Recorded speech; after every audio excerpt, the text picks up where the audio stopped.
Welcome to Satya Siddhant Ved Swadhyay. Subscribe for ईश्वर। देखो, उपासना क्या होती है और नाम स्मरण क्या होता है। केवल नाम स्मरण करने से ईश्वर की प्राप्ति नहीं होगी। देखो, वर्तमान जैसा हम चाहते हैं, जैसे प्रार्थना व्यक्ति करता है, वैसे भी वर्तमान में इसको बरतना चाहिए, वरना तो वह जैसा प्राप्त मांग रहा होगा, जैसे कर रहे होंगे वैसा मिल रहा होगा।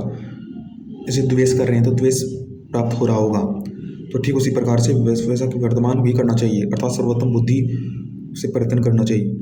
अर्थात शिल्प विद्या से नाना प्रकार के पदार्थों को बनाए, विद्वान में विद्वान हूँ, दुष्ट कर्म अदुष्ट कर्म को पहचान कर दुष्टों का ताड़न और सज्जनों की रक्षा करे। सज्जनों की रक्षा करते हुए किस समय का बाधा आ सकती है, ये ईश्वर के गुणों कर्म स्वभाव से पता चलेगा कि कैसा कर्म करना है जिससे कि हम इस परिस्थिति से निकल पाए, हम सज्जनों की रक्षा कर सकें। यह इस समय यह करना उचित है, रक्षा हो सकती है। तो ईश्वर के द्वारा रक्षा करना, उनके गुण कर्म को जानना, उनको सही समय पर उपयोग करना, वास्तविक में गुण कर्म स्वभाव को उनके अनुसार आचरण करना, वास्तविक में वही उनका नाम स्मरण है। नाम का अर्थात होता है गुणगान करना, अर्थात हमने ऐसा कर्म किया जिससे कि हमारा यश हुआ, हमारा कर्म हुआ, ईश्वर के गुण कर्म को जानकर उसके अनुकूल आचरण करना, ईश्वर के गुणों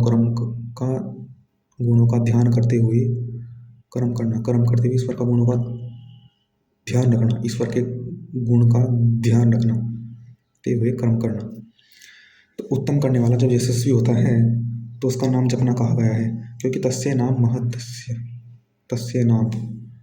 तो वेद कहता है प्रभु के गुणों के अनुकूल गुण धारण करना ही नाम स्मरण है, अन्यथा कुछ नाम स्मरण नहीं है। तो संध्या भी ईश्वर ने कहा क्या कि कर्म अधिक है, कि संध्या नहीं है कि 3 समय पूर्ण समय करते नहीं, राजा संध्या भी करे परंतु अपने कर्म मुख्य करे, इत्यादि बातें कही गई है। तो कर्म महत्वपूर्ण है कि प्रभु के गुणों के अनुकूल अपना गुण धारण करना, कि गुण अपने गुण, हमारे पास गुण है उनको कैसे हम धारण करें, क्योंकि हम पूर्णतः ईश्वर जैसे नहीं हो सकते। हम जितने भी परोपकारी कर सकते हैं, जितना भी कर सकते हैं, उसको कैसे करें, उसको सही तरह से एक तरह से डिज़ाइन करें, उसको सही तरह से हम अप्लाई करें, जिससे गुणों का धारण करें, हित करें,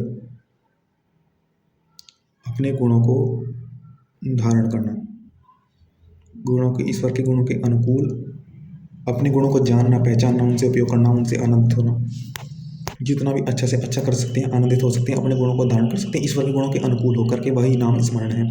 क्योंकि उससे व्यक्ति यशस्वी होता है कि इसने सही समय पर सही अपने गुण धारण किए, इसने सही तरीके से उत्तम कर्म किया है, गुणों का उपयोग करना है, किया है, श्रेष्ठ गुणों को धारण किया, जैसे कि श्री राम ने मर्यादा पुरुषोत्तम राम के सही सही गुण सही समय पर सही धारण किए थे, उपयोग किए थे, जितना अच्छा हो सकता था उन्होंने किया था, सबने उनका यश फैला था। अपने गुण धारण करना ईश्वर के गुणों के अनुकूल रह करके।